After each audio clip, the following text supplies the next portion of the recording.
Ayıplar boyunca bugün ошол жанагы шайлоо боюнча мыйзам долбоорун карап атасыздар.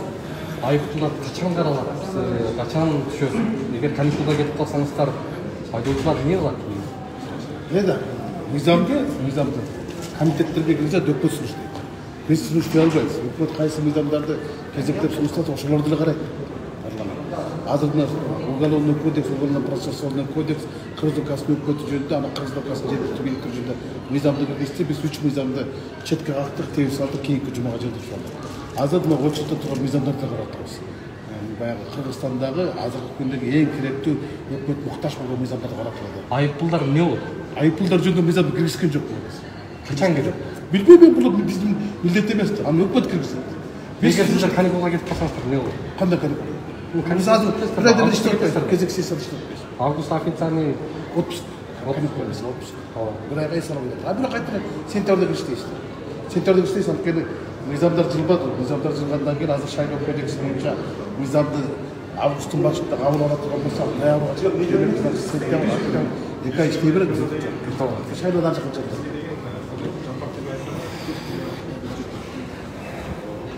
Урматтуу достор, бүгүн ошол биздеги жанагы бір хат сизге. Айыппулдар боюнча. Ооба. Көп мындай сүйлөбөйсүз да ошол боюнча. Негизи, эгер каникулга кетип калаткан болсоңуздар азыр кандай болот? Айыппулдар эмне болот? Азаябы? Адам эрежени бузбаш керек, менин оюмча. Биринчи кезек. Эгер эрежени бузбаса, ага мындай айыппул келбейт. Жанагы сиз өзүңүз бузасыз. Сиздер көтөрүп аткан мен кээде бузам, бузганда төлөйм да. Жанагы тез төлөсөң 50% жеңилдик болот. Бирок адатта мындай бир айда бир жолу бузган учурлар болот. Ошондо мындай төлөшкө керек. Кымбат. Сиз айткандай кымбат. Сиздер бекиткенсиздер болсо. Биз бекиткенбиз, эми кымбат. Бирок качан азайып? Эгерде эрежени бузбай, жанагы сиздер көтөрүп аткан канча жерлерде түшүнүксүз жер болуп коёбу. Ошолордон бурса, менимче мындай элге биз сиңиришибиз керек. Сен эрежени бузбай да, мыйзамды сакта, ошондо айыппул төлөбөйсүң. Сенде дагы проблема жок болот, эч кимде проблема болбойт деп. Негизи эле ошо айыппулдар биздин эмнеге таянып сиздер бекитип бердиңиздер аны? Айлыкабы же киреше булактарынабы же байлыгына карап кантип бекиттиңиздер? Азыр мисалы үчүн коомдун жана аярдын катмары төлөй албай кыйналып атпайбы?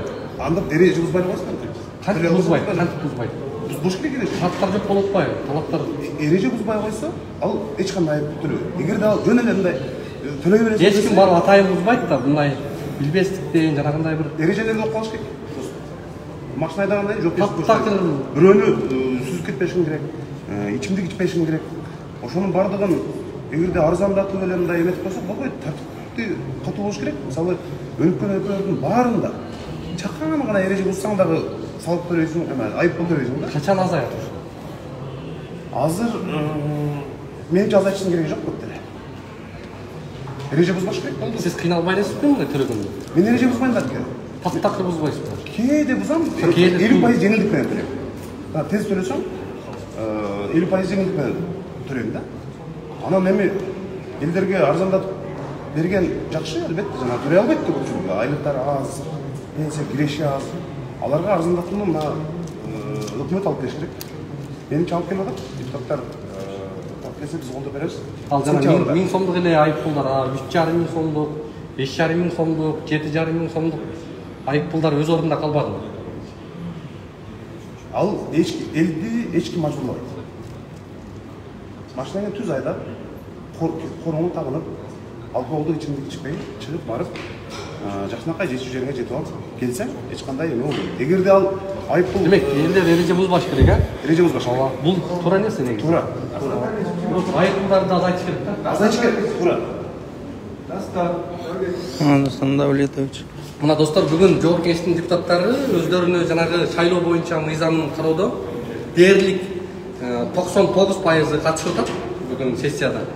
Бирок жогорудагы жанагы айыппулдар азайсын, жол эрежесиндеги кодексти өзгөртүүдө бекитип бергиле, айыппулдар негизсиз айыппулдар жокко чыксын деген бир топ жогорудагы талаптар өз ордунда эле калып, мына канча айдан бери өкмөт сунуштады, бирок канчадан бери ушул кодекс өтпөй бир жолго салынбай, жолго түшпөй келатат да. Мунун артында канча айдоочулар айналып. Жакшы иштеген сактуу. Жакшы эми түз эфирдебиз азыр. Бир ооз сөз сизге.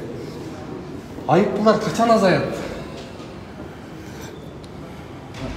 Айыппулдар мыйзам менен барат. Ошо качан эми сиздер каникулдарга кетип калсаңыздар кандай болот эми? Эртең айдоочулар күндөн күнгө кыйналып атпайбы? Айдоочулар эмесе азыр 31 иштейбиз. Кийинки жума 29-29 иштеп калат. Андан кийинки уже сентябрга келебиз. Сентябрга келебиз. Эмне болот эми? Бир ай дагы Силер алып чыктыңарбы? Баягы айтаттыңарбы? ошо депутаттар сиздер бекитип беришти айыппулдар. Жок, мыйзам менен барат. Мындай деп бир айыппул дейсиң. Ошо өзгөртүүлөрдү киргизип Киргизебиз аны. Ага мисалы азайтканда биз колдойбуз. Ага барыбызды колдойбуз. ийгилик сизге.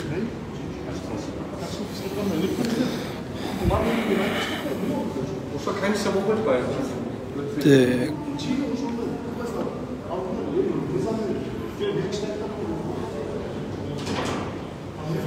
Рұқсат қылсаңыз. Суроо сізге. Ол айыппулдар қашан азаяды? Түзетілді осындай елге көтеріп қойсын. Құрметті депутат. Жоқ беріп қойыңыздар, қандай жоқ? Мына құрметті көрермандар, көріп отырсыздар, біздің депутаттар айыппулдар жөнінде сөз қылғысы келбейді. Өйткені өздері ушул сіздерге салып отқан айыппулдардың барысын бекітіп берген дал ушул депутаттар. Бүгін ушул бузуулар жөнүндөгү кодексте жанагы эреже бузган нормадагы биздин айыппулдардын өлчөмүн бүгүнкү азыркы ушул биздин жогорку кеңеш бекитип аныктап берген. Ошон үчүн сиздер доомуңуздарды ушул депутаттарга айтышыңыздар керек. Анткени айыппулдун авторлору ушулар. Бирок өздөрү канчасы төлөбөй, канчасы качып, мына ушундай өздөрүнүн жоруктарын кылып атышат. Азыр биз күтөбүз дагы түз эфирге жалпы депутаттардын көпчүлүгү чыккандан кийин ар бирини суроого тартып, качан азаярын ушул мыйзам долбоорун өткөрүп беришин талап кылып төрагага чейин кайрылуу кылабыз. Төрагадан да сурайбыз. Негизи эле бүгүн булардын шайлоо жөнүндө мыйзамынан да маанилүү. Ошол биздин айдоочулардын укугу, ошолорго салынып жаткан айыппулдар жөнгө салынышы керек. Ошондо мындай бир коомчулукту ойлогон чыныгы эл өкүлү болуп эсептелет. МВДнын өкүлүнөчү сурап көрөлү. Депутаттар чыкса, так ушул суроолорду беребиз. Ойлору кандай экен, ошолорго бизден алыстабай туруңуздар достор. Анткени аз күндө булар эс алууга чыгып кетишет. Эгер эс алууга чыгып кетсе, дагы канча ай жанагы мыйзам өтпөй, бекибей, баягы тас кээп бизде дагы жүрө беребиз да. МВДнын өкүлүнөн сурап көрөлү. Азыр бул жакта өкмөттүн өкүлдөрү турат.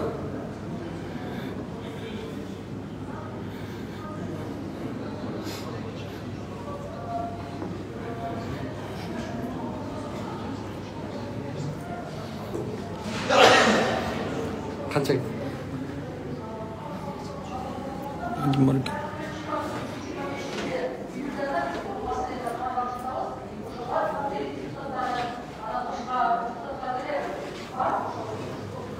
Улук. Эме келет, Дастан Давлетович келет как раз. Урматтуу достор, азыр биздин санарек министри Дастан Давлетович келет. Бул кишиге дагы ушул айыппулдар жөнүндө азыр токтоп суроо берели. Кандай маселелер каралып атат, эмне болуп атат, качан бул нерсеге чек коюлат.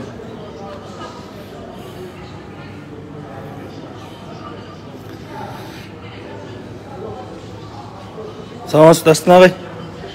Суроо.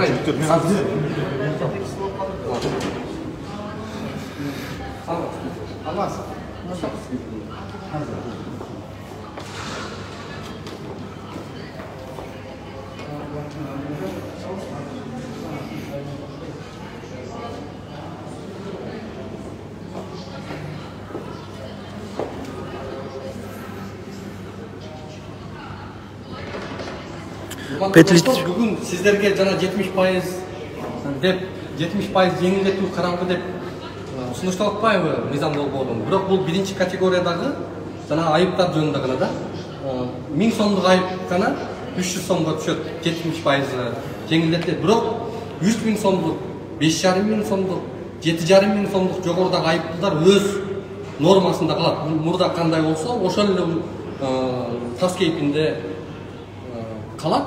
Бүгүн элди ошо эки берени менен эле алдап соротмуш болуп атат. Бирок бул кадам бүгүнкү каатчылык учурунда, бүгүнкү экономикалык чоң бир кыйынчылык абалда менимче туура эмес. Буга мындай бир кескиндүү кадамдар менен баа бериши керек эле. 3 буттуулар жөнүндө дагы сурады деп. Петличка жок болсо жакшы болмок экен дейт. Телефондо эле болуп атабыз достор.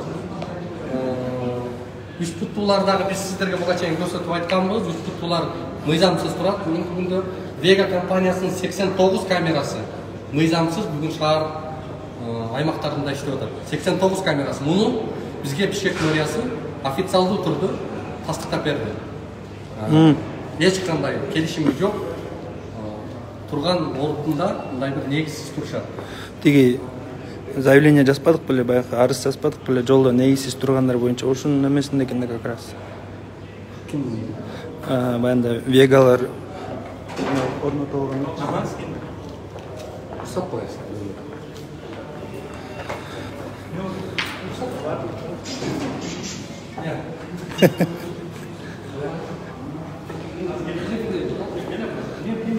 Берілі сұрауын бар, сіз айтып қоңыз, айыптылар қачан азайды?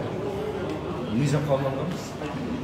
Мыйзам кабылданған эми азыр президент кол койсо, анан сразу ичине кирет. Мыйзам баягы. Ал эмне болду мыйзам? Кайсы боюнча кабылдыңыздар? Айыптылар кайсы айыптыл боюнча айтып атасың? Жана камералар. Ошол боюнча эң көп мыйзам алып келген. Кайсы категориялар бар? Мыйзам кайсы категориялар бар? Ал жерде МВДнын сунушу менен алып келген категориялардын мен ичине толук билбейт экен. Ал жерде толук категория бар. Ошолордун баарын Биринчи категорияны кабыл алгансыздар да 70% жеңилдетүү. 1000 сом 300 сомго түштү деп. Бирок баягы 3,5 сомдук, 5,5 сомдук, 7,5 сомдук айыппулдар мурда кандай болсо ошондой болуп калды. Анан эми ушул айыппулдарды депутаттар сиздердин чакырылыш, сиздер бекитип бербедиңиздерби? 19-жылы. Ошол айыппулдарды эмнеге таянып бекитип бердиңиздер? Бүгүн ошол эл көтөрө алабы ошол айыппулдарды? Биз ошондо эле айтканбыз. Айыптылардын коюлушу элдин жашоосунун деңгээлине жараша болуш керек. Бүгүн ошону сиздер бекиттиңиздер да. Азыр ошону турмуштун бүгүнкү талабына жараша МВДнын алып келгенин сунушу кайрадан түшпөйт. Ал биринчи категориялы болуп атат. Берки үчөөсү эң чоң айыппулдар ошол эле ойдон калып калды да. Эң чоң айыппулдар кайсылар эми? 7,5 мас болуп түшкөндө. Жок, ал 17 мас болгонго эч ким спор болбойт. Аларга көйүш керек. Аларды көйүш керек. Анан жана красныйдан өтүп кеткен, жана пешеходдорду майдаларын буталарын өзүнүн сунушу менен кыскартып берди. Ошо 1000 сомдуктар гана кыскарт да. 7,5 сом, 3,5 Оорлорду мас абалында аябай берсеңер болбойт да. Жок, ага эч ким макул эмес. Аны көбөйтүңүздөр кайра. Бирок беркилерди. Кайсы беркилерди? Эмне айтты? 7,5 сом, 3000 сом, 5 Кайсы сом. боюнча экен? Неге? Двойной полосаны тебип алсаңдар, бурулуп атты. Эми эреже дегенди. Эми шаардын инфраструктурасы туура келбейт. Эреже дегенди депутаттар аныктабайт. Аны өзүнүн күч органы бар. МВД аныктап, МВД сунушу дейт. Биз ошолордун сунушу менен кабыл алып беребиз. Азыр эми каникулга кетип калсаңыздар. Эреже дегенде бул жерде түрдүү кесиптин элдери. Алар ал келген кесиптин мисалы үчүн ошол эмне МВД көрүлгөндөн кийин МВД сунушу кабыл алып беришиңиз керек. Анын өзүнчө эле. Сиздер элди карап элдин өкүлүсүздөр да, элдин чоттогуна карашыңыздар керек да, түшүндүңүзбү? Ооба. Ел кыйналып төлөй албай атат мисалы. Кандай болот эми? Эмне кыласыздар? Эртең каникулга кетип калсаңыздар дагы чоюп кетет да бул нерсе. халал бербедик. ишке кирелек да. Эми ишке кирген өзү процедурасы бар. Президент болбош керек, ал ичине кириш керек. Анан не калып иштеди. Эми дагы көтөрүлүштөргө айыппулдар азайган, пениялар. Сен кандай журналистсиң? Номер айтпайсың. Кабыл албайдың, элдеги көйбөйт. Көйбөйтү кабыл алып. Ал биринчи категорияда. Эң 1000 сомдук айыппулдар. Мен сага дагы МВД берген сунушун биз МВДны сиздер көзөмөлдөйсүздөр да, түшүндүңбү? көз көз бердик. Эми Түз эфир да. Хорошо.